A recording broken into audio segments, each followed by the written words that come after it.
Hello friends, welcome to beyond everything channel. நம்ம 100 rules of money series பார்த்துட்ருக்கோம். இன்றைக்கி நம்ம பார்க்க போகிறது 10வது ரூல்.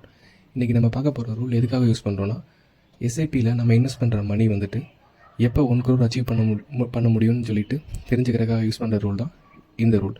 இந்த ரூல் என்னென்னா 15 × 15 × 15, அதாவது 15,000 பெர் மந்த்து நம்ம இன்வெஸ்ட் பண்ணுற எஸ்ஐபி அமௌண்ட் வந்து 15% CAGRல 15 இயர்ஸ் வந்துட்டு கண்டினியூ பண்ணோன்னா நம்ம 1 crore அச்சீவ் பண்ணலாம். அதாவது இண்டெக்ஸ் ஃபண்ட் மாதிரியான ஓரளவுக்கு ரிஸ்க் ஃப்ரீயான இன்வெஸ்ட்மெண்ட்டில் நம்ம இன்வெஸ்ட் பண்ணிகிட்டு இருக்க எஸ்ஐபி அமௌண்ட் வந்துட்டு 15% CAGR ரேட்டில் க்ரோ ஆகுதுன்னு வச்சுக்கோங்களேன். அதை 15 இயர்ஸ் கழித்து பார்த்தோம்னா நமக்கு 1 crore ரிட்டர்ன் கிடைக்கும். இதில் ஒரு இன்ட்ரெஸ்டிங் ஃபேக்ட் இருக்குது, அடுத்து நான் அதை சொல்கிறேன். இதில் என்னென்னா, நீங்கள் 15% ரேட் ஆஃப் இன்ட்ரெஸ்ட் இருக்கு இல்லையா, அந்த CAGRக்கு மேலே அதிகமாக நீங்கள் எக்ஸ்பெக்ட் பண்ண முடியாது. என்னென்னா இண்டெக்ஸ் ஃபண்ட் மாதிரியான இன்வெஸ்ட்மெண்ட்டில் அதுதான் வந்து பெட்டர் ரிட்டர்ன்.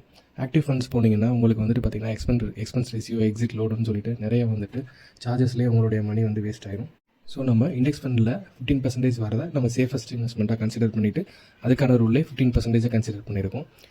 பட் இந்த 15,000 நீங்கள் இன்வெஸ்ட் பண்ணுறீங்க இல்லையா, இதை நீங்கள் வந்துட்டு இன்க்ரீஸ் பண்ணுறதுனால நம்ம இந்த 15 இயர்ஸ் பண்ண வேணாம், இன்னும் கொஞ்சம் சீக்கிரமாக பண்ணிடலாம் அப்படின்னு நினச்சிங்கன்னா, எவ்வளோ அமௌண்ட்டை நான் இன்க்ரீஸ் பண்ணேன்னா நான் வந்து சீக்கிரமாக இன்னும் வந்துட்டு 1 crore அச்சீவ் பண்ண முடியலான்னு சொல்லிட்டு நீங்கள் கேட்குறது எனக்கு புரியுது.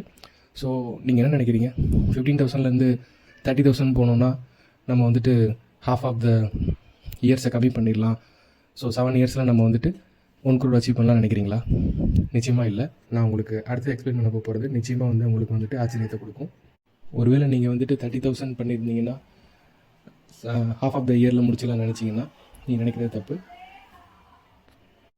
அதாவது நீங்கள் 25,000 இன்வெஸ்ட் பண்ணியிருந்தீங்கன்னு வச்சுக்கோங்களேன், நீங்கள் 1 crore அச்சீவ் பண்ணுறதுக்கு 12 இயர்ஸ் ஆகும். அதே இது 35,000 பெர் மந்த் நீங்கள் இன்வெஸ்ட் பண்ணுறீங்கன்னா உங்களுக்கு 1 crore அச்சீவ் பண்ணுறதுக்கு 10 இயர்ஸ் ஆகும். 45,000 மந்த்லி இன்வெஸ்ட்மெண்ட் பண்ணிட்டு வரீங்கன்னு வச்சுக்கோங்களேன், உங்களுக்கு 1 crore அச்சீவ் பண்ணுறதுக்கு 9 இயர்ஸ் ஆகும். அதே இது 55,000 பண்ணுறீங்கன்னு வச்சுக்கோங்க, உங்களுக்கு 8 இயர்ஸ் ஆகும்.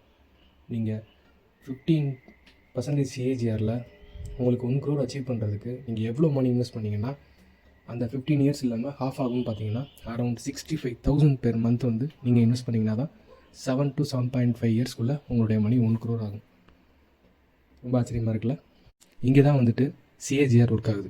அதாவது உங்களுடைய மணி வந்துட்டு எவ்வளோ டேஸ், அதாவது எவ்வளோ இயர்ஸ் வந்துட்டு மார்க்கெட்டில் இருக்குன்றது தான் உங்களுடைய ரேட் ஆஃப் ரிட்டர்னை தீர்மானிக்குது. அதாவது நீங்கள் எவ்வளோ ஏர்லியராக நீங்கள் இன்வெஸ்ட் பண்ண ஆரம்பிக்கிறீங்களோ அந்தளவுக்கு சீக்கிரமாக தான் உங்களுடைய மணி வந்துட்டு க்ரோ ஆக ஆரம்பிக்கும்.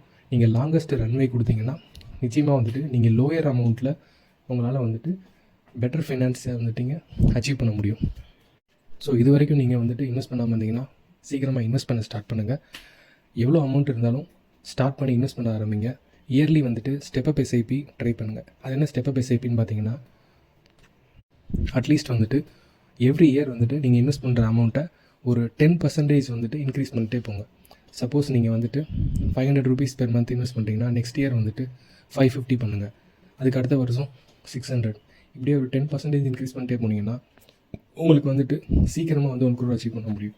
உங்களுக்கு வந்துட்டு சீக்கிரமாக இதை அண்டர்ஸ்டாண்ட் பண்ணிக்கிறதுக்கு ஒரு எஸ்ஐபி கால்குலேட்டர் வந்துட்டு டிஸ்கிரிப்ஷனில் லிங்க்கில் கொடுக்குறேன், நீங்கள் அதில் போய் செக் பண்ணி பார்த்துக்கோங்க. ஸோ ஃப்ரெண்ட்ஸ், இன்றைக்கி வீடியோ உங்களுக்கு பிடிச்சிருக்குன்னு நினைக்கிறேன். பிடிச்சிருந்துச்சுன்னா வந்துட்டு லைக் பண்ணிட்டு உங்களுடைய ஃப்ரெண்ட்ஸ் அண்ட் ஃபேமிலிக்கு ஷேர் பண்ணுங்கள். பியாண்ட் எவ்ரிதிங் சேனலுக்கு சப்ஸ்கிரைப் பண்ணுங்கள். தேங்க்யூ ஃபார் வாட்சிங்.